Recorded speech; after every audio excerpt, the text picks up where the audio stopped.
खुलुमबाय आं सिबिरानि ब्रह्म नोंथांमोनखौ आंनि एसबी बड' निउज चेनेलाव गासैखौबो बरायबावनाय थाबाय नोंथांमोननि थाखाय आं गोदान मोनसे भिडिअ लानानै फैबावबाय अन्नानै भिडिअखौ जोबजासिम नायलांदो आसाम विधानसभा बिसायख'थिनि भट साननाया मैया जोबनानै थांबाय आसामाव गासै मोन 126 बियाब दंमोन बेनिनो आसामाव सोरखार दानो थाखाय खमैबो मोन 64 मासियाव देरहानाया गोनांथारमोन आसाम विधानसभा बिसायख'थिनि मोन 126 बियाबनि मादाव बीजेपी प्लास जेराव बीजेपी एजीपी आरो यूपीपीएल दोलोआ दङ बिथांमोनहा जथायै मोन 75 मासियाव देरहासारनो हानानै फिन आसामाव मित्रजोटनि सोरखार एबा बीजेपीनि सोरखार जाफिनबाय बीजेपी प्लासआ देरहानाय मोन 75 बियाबनि मादाव बीजेपीआ गाव हारसिङैनो मोन 60 बियाबाव देरहासारनो हादों एजीपीआ मोन 9 बियाबाव देरहासारनो हादों आरो यूपीपीएल दोलोआ मोन 6 बियाबाव देरहासारनो हादों गुबुन फारसेथिं कंग्रेस प्लासआ गासै मोन 50 बियाबाव देरहासारनो हादों कंग्रेसआ गाव हारसिङै मोन 30 बियाबाव देरहासारनो हादों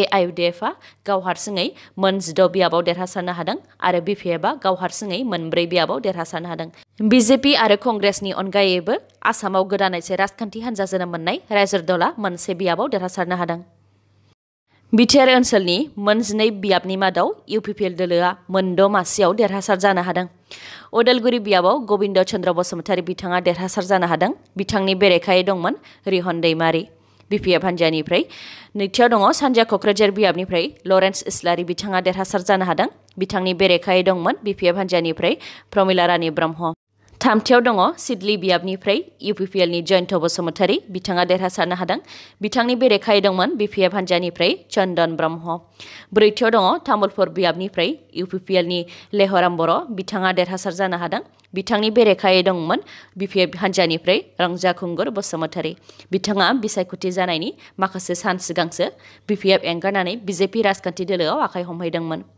बाथियाव दङ बरमा बियाबनिफ्राय यूपीपीएलनि भुपेन बर' बिथाङा देरहासारनो हादों बिथांनि बेरेखायै दंमोन बीपीएफ हान्जानिफ्राय प्रबिन बर' दथियाव दङ चापागुरि बियाबनिफ्राय यूपीपीएलनि उरखावगोरा ब्रह्म बिथाङा देरहासार जानो हादों बिथांनि बेरेखायै दंमोन बीपीएफ हान्जानि हितेश बसुमतारी बेराफारसेथिं बिटिआर ओनसोलनि मोन 12 बियाबनि मादाव बीपीएफ हान्जाया मोन 4 मासियाव देरहासार जानो हादों सेथियाव दङ माजबाद बियाबनिफ्राय बीपीएफनि चरण बर' बिथाङा देरहासार जानो हादों बिथांनि बेरेखायै दंमन यूपीपीएल हान्जानिफ्राय रतेन्द्र दैमारी नैथियाव दङ कलाइगाव बियाबनिफ्राय बीपीएफनि दुर्गा दास बर' बिथाङा देरहासार जानो हादों बिथांनि बेरेखायै दंमोन बीजेपी हान्जानिफ्राय मधुराम देखा थामथियाव दङ सोनाब क'क्राझार बियाबनिफ्राय बीपीएफनि रबिराम नार्जारी बिथाङा देरहासारनो हादों बिथांनि बेरेखायै दंमोन यूपीपीएलनि मनरन्जन ब्रह्म ब्रैथियाव दङ गसाइगाव बियाबनिफ्राय बीपीएफनि माजेन्द्र नार्जारी बिथाङा देरहासारनो हादों बिथांनि बेरेखायै दंमोन यूपीपीएल हान्जानिफ्राय समनाथ नार्जारी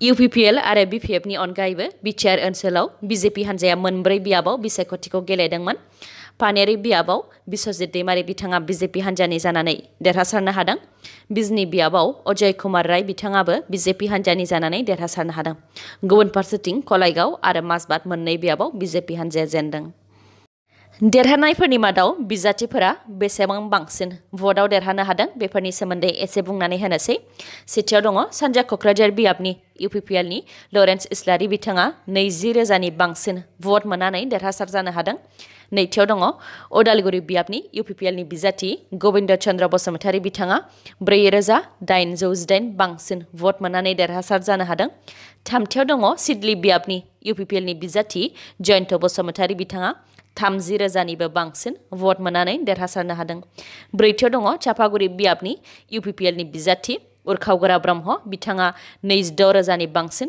भट मोननानै देरहासार जानो हादों बाथियाव दङ बरमा बियाबनि यूपीपीएलनि बिजाथि भुपेन बर' बिथाङा 23,730 बांसिन भट मोननानै देरहासार जानो हादों दथियाव दङ तामुलपुर बियाबनि यूपीपीएलनि बिजाथि लेहराम बर' बिथाङा 31,992 बांसिन भट मोननानै देरहासार जानो हादों बिथांमोननि अनगायैबो बीपीएफ हान्जानिफ्राय सोनाब क'क्राझार बियाबनि बीपीएफनि बिजाथि रबिराम नार्जारी बिथाङा 12,000निबो बांसिन भट मोननानै देरहासारनो हादों नैथियाव दङ गसाइगाव बियाबनि बीपीएफनि बिजाथि माजेन्द्र नार्जारी बिथाङा 10,000निबो बांसिन भट मोननानै देरहासारनो हादों कलाइगाव बियाबनिफ्राय बीपीएफनि दुर्गा दास बर' आरो माजबाद बियाबनिफ्राय बीपीएफनि चरण बर' बिथांमोनहा बेसेबां मार्जिनाव देरहादों बेनि खौरांखौ आं मोननाय जायाखै UPPL आरो BPF हान्जानि अनगायैबो BJP हान्जानि फानेरे बियाबनि BJPनि बिजाथि बिस्वजित दैमारि बिथाङा 35,000नि बांसिन भट मोननानै देरहासार जानो हादों आरो बिजनी बियाबनि BJPनि बिजाथि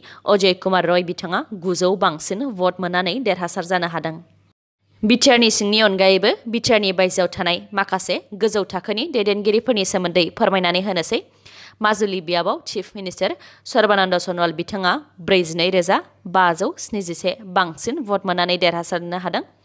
जालुकबारि बियाबनिफ्राय BJPनि डक्टर हेमन्त बिश्व शर्मा बिथाङा 1,01,911 बांसिन भट मोननानै देरहानो हादों। पाटासारकुसि बियाबनिफ्राय BJPनि आफादगिरि रन्जित कुमार दास बिथाङा 40,000नि बांसिन भट मोननानै देरहासारनो हादों। बखाघाट बिधानसभा बियाबनि आसाम गण परिषद AGPनि आफादगिरि अतुल बरा बिथाङा 44,662 बांसिन भट मोननानै देरहासार जानो हादों। शिबसागर बियाबनि रायजर दलनि आफादगिरि अखिल गगৈ बिथाङा 11,500 बांसिन भट मोननानै देरहासार जानो हादों। बिथांमोननि अनगायैबो कंग्रेसनि आफादगिरि रिपन बरा बिथाङा जेनदों आरो आसाम जातीय परिषदनि आफादगिरि लुरेनज्योति गगৈ बिथाङाबो जेनदों। रायजोआव बिसायख'थिनि भट साननायजों लोगोसे हलिचरन नार्जारी बिथांनोबो भटनि गोनांथि जादोंमोन। मख'नो गोनांदि हायद्राबाद FCआ फेन्स गल अफ द सिजन फर 2020-21नि थाखाय हलिचरन नार्जारी आरो लिस्टन कलाख' बिथांमोननि गेजेराव सासेखौ सायख'नो थाखाय रायजो राजाफोरखौ खाबु होदोंमोन। रायजो राजाफोरा बर'नि आंगो हलिचरन नार्जारी बिथांनोनो बांसिनै भट हरनानै बिथांखौ फेन्स गल अफ द सिजन फर 2020-21खौ देरहासार होबाय। बे जोंनि थाखाय जोबोद गोजोनथाव खौरां।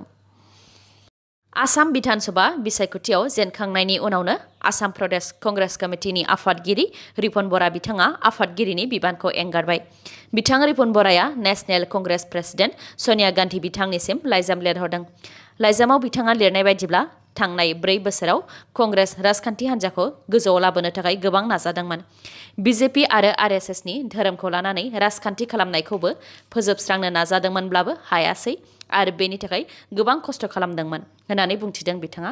बेजों लोगोसे बिथाङा लाइजामनि गेजेरजों सनिया गान्धीखौ साबायखर बावहरदों गावखौ अदेबानि रिपन बराखौ फोथायनानै आसाम प्रदेश कंग्रेस कमिटिनि आफादगिरिनि बिबान होनायनि थाखाय। आफादगिरिनि बिबान एंगारदोंब्लाबो कंग्रेसनि जानानैनो खामानि मावलांबाय थागोन होननानैबो फोरमायथिदों बिथाङा। मख'नो गोनांदि रिपन बरा बिथाङा गहपुर बियाबाव BJPनि बिजाथि उत्पल बरानि बेरेखायै गसंदोंमोन आरो बिथां रिपन बराया BJPनि आखायाव 14,118 खम भटआव जेननो गोनां जादोंमोन।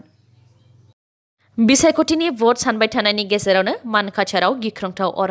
मानकाचारनि सिमायाव थानाय मार्केटआव गिख्रंथाव अर खामनानै 2 सिलिन्डार बेफ्रुनानै गं 6 न'फोरा अर खामनानै सेवहांगार जाजोबदों आरो बे अर खामनायजों गासै 20 लाखनिबो बांसिन सम्पति खहा जादों होननानै खौरां मोननाय जादों।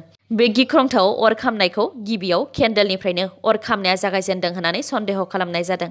उनाव अर खोमोरग्राया फैनानै अरखौ खोमोरफैनो हादों आरो जाथायखौ गाज्रिसिन जानायनिफ्राय एसेबाबो रैखा खालामफैनो हादों। आसामाव मैया कभिड-19जों सा 30 सुबुंनि जिउ खहा जादों। मैया सानसेयाव 23,818नि देहायाव कभिड-19 टेस्ट खालामनाय जादोंमोन। बेनि मादावनो 2,385नि देहायाव कभिड-19 पजिटिभ मोननाय जादों। 2,385नि मादाव 1,099खौनो कामरुप मेट्र'निफ्राय मोननाय जादों। बिसायख'थिनि फिथाइ फोसावखांनायनि उनाव बिटिआर हालामनि रायजो राजाफोरखौ साबायखर बावहरदों BTCनि गाहाय प्रमद बर' बिथाङा। क'क्राझाराव खौरांगिरिनि सिगाङाव प्रमद बर' बिथाङा बुंथिदों दि बिटिआर ओनसोलाव रायजो राजाफोरा सोलायनायखौ लुबैबाय। थांनाय गोलाव बोसोराव BPF दोलोनि MLA मन्थ्रिफोरा बिटिआर ओनसोलनि रायजो राजाफोरनि जेंनाखौ सुस्रांनानै होआखै, जायनि थाखाय जेननो गोनां जादों होननानैबो बुंथिदों बिथाङा। मैया फोसावनाय बिधानसभा बिसायख'थियाव UPPL दोलोनि बिजाथिफोरखौ भट होनानै देरहासार खालामनायनि थाखाय जोबोद साबायखर बावहरदों बिटिआरनि रायजो राजाफोरखौ। आसामजों लोगोसे गासै 4 रायजोआव मैया बिसायख'थिनि भट साननाया जादोंमोन। बेफोरनि मादाव वेस्ट बेंगल, केराला, तामिलनाडु आरो पुडुचेरी। वेस्ट बेंगलाव गासै 292 बियाब दंमोन। बेनि मादाव TMCआ 216आवनो देरहासारनो हादों। BJPआ 73आव देरहासारनो हादों आरो आदार्सआ 2आव देरहासारनो हादों। केरालायाव गासै 140 बियाब दंमोन। बेनि मादाव लेफ्ट प्लासआ 99 बियाबाव देरहासारनो हादों। कंग्रेस प्लासआ 41 बियाबाव देरहासारनो हादों आरो BJP प्लासआ 1आवबो देरहासारनो हायाखै। तामिलनाडुआव 234 बियाब दंमोन। बेनि मादाव AIDMK प्लासआ मोन 75 बियाबाव देरहासारनो हादों। DMK प्लासआ मोन 159 बियाबाव देरहासारनो हादों। पुडुचेरी बियाबाव गासै मोन 30 बियाब दंमोन। बेनि मादाव BJP प्लासआ मोन 16 बियाबाव देरहासारनो हादों। कंग्रेस प्लासआ मोन 9 बियाबाव देरहासारनो हादों आरो आदार्सआ मोन 5 बियाबाव देरहासारनो हादों। मख'नो गोनांदि मैया आं निउस बानायनाय समसिम माखासे रायजोनि भट साननाया जोबथ'वाखैमोन, बेनिखायनो बबेबा नाम्बारा एसे एनै सोलायनो हागौ। दिनैनि भिडिअआ एसेनोसै। गाबोन आरो गोदान भिडिअजों लोगो मोनफिनबावगोन। नोंथाङा दासिमबो आंनि चेनेलखौ साबस्क्राइब खालामाखैबा अन्नानै साबस्क्राइब खालामदो, लोगोसे लाइक, कमेन्ट आरो शेयार खालामनो दाबाव। गोजोन्थों।